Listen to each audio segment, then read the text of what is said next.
코로나 팬데믹이 끝났지만 한국 영화는 침체기에서 벗어날 줄 모르는데요. 관객이 없으니 수익도 없고 그에 따라 투자도 사라지는 악순환이 이어지고 있습니다. 제작사가 돈이 없어 배우나 스태프에게 임금을 지급하지 못하는 경우도 허다합니다.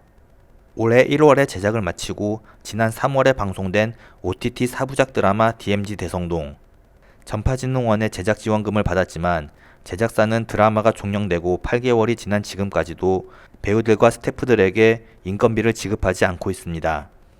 저 같은 경우는 거의 900 가까이 됩니다. 예. 어떤 스텝은 1000만 원 이상 되는 액수를 아직 못 받은 분도 있고요. 주연급 2명, 주연급 한두 명 정도는 조금 이제 대중적인 인지도 있는 배우여서 그랬는지 그분들은 이제 다 지급이 됐어요. 예. 그러니까는 제가 좀 속상한 거는 거기 좀 어린이 배우들도 있고 했었는데 그 어린이도 이렇게 못 받고 하니까.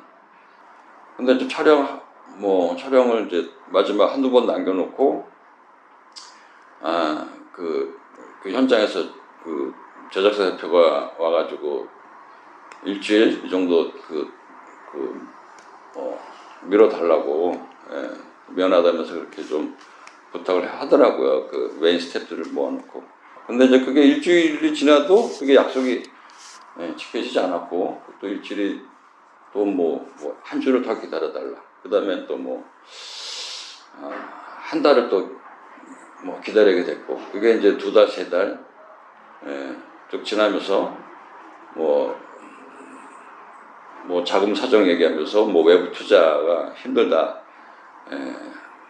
자꾸 이제 그런 핑계 아닌 핑계 대면서 1년이 지나게 된 것입니다. 예. 문제의 제작사 대표에게 인터뷰를 요청했지만 제작사 대표는 인터뷰를 거절했습니다. 뼈를 깎는 노동에 대한 대가조차 받지 못한 영화인들은 그야말로 사면초가에 놓인 상황. 영화인 신문고는 이런 영화인들이 겪는 부당한 문제를 해소하기 위해 중재자가 됩니다. 신청인이 영화인 신문고에 신고했을 때 신고된 내용이 사실인지 여부를 먼저 확인을 해야 돼요. 이렇게 조사된 내용을 저희 사건을 중재와 화해를 담당하는 중재위원회에 보고를 해요.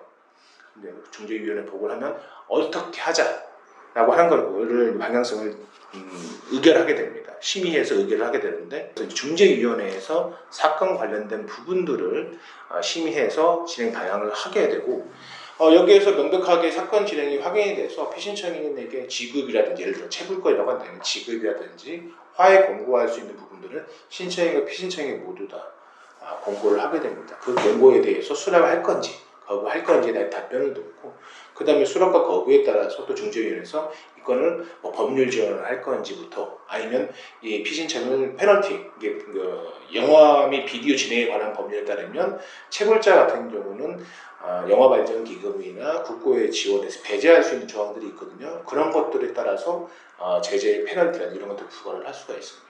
일반적으로 영화인 신문고의 평균 체불 건수는 2004년도부터 집계하기 시작한 2004년도부터 해서 지금까지 되면 한 평균 100건 정도 된다고 생각하시면 돼요. 평균 100건 정도 1년에. 근데 올해는 한 150건 정도가 접수가 되어 있어요. 체불권이 가장 많고, 그 다음에 이제 저작권이라든지, 그 다음에 해고, 산업재 이런 형태로 이어집니다. 영화인 신문고에 다양한 문제 있는 제작자들 이미 리스트가 있어요. 혹시 영화인 신문고에 분쟁이 있거나 문제 있는 사람은 아닌가요? 이런 식으로 문의를 하는 거죠. 그리고 계약서 자체가 있어야만 체불권에 적극적으로 대응할 수 있어요. 우리가 아까 제가 말씀드린 고용노동부나 민사소송에 가서 내가 우위에 설 수 있어요. 노동부나 법원에 갔을 때 모든 내가 받은 피해는 피해자가 입증을 하도록 되어 있거든요. 입증을 하셔야 돼요. 내가 피해받았다고 한다.